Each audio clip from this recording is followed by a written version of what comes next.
In the late 1960s, a guy named Dick Proenneke moved to Twin Lakes, Alaska.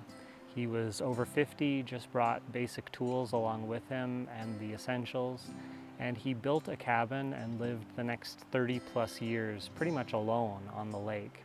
Besides taking the essentials, he also took a film movie camera with him, and he shot thousands of feet of film of himself building the cabin, of the nature, the mountains, Twin Lakes in general, things he ate for supper, everything.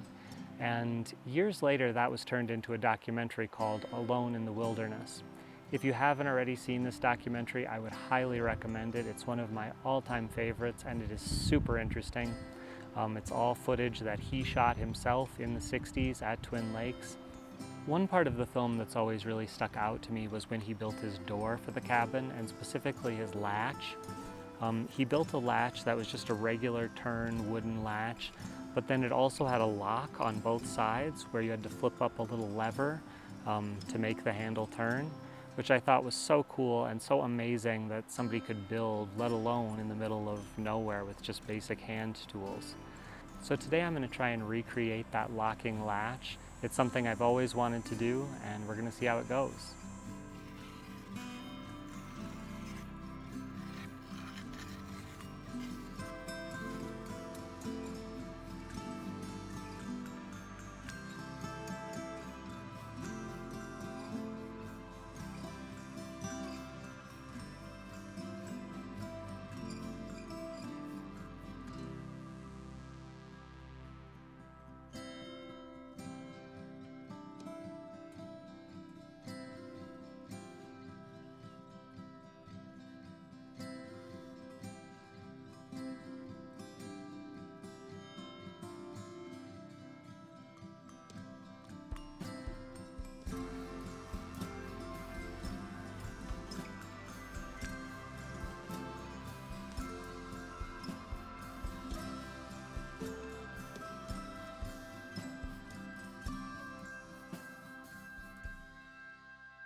This was a really fun project and one I've wanted to do for a long time.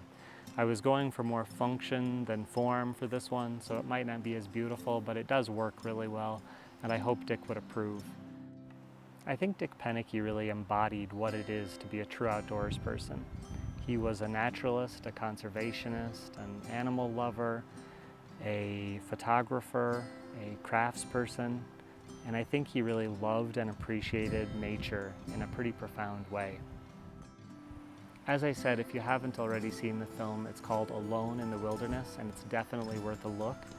There's also a book that goes along with it of Dick's daily journal entries, which is also super interesting, and it just gives a really unique perspective on an experience that most of us won't get to experience. I really hope you enjoyed the video.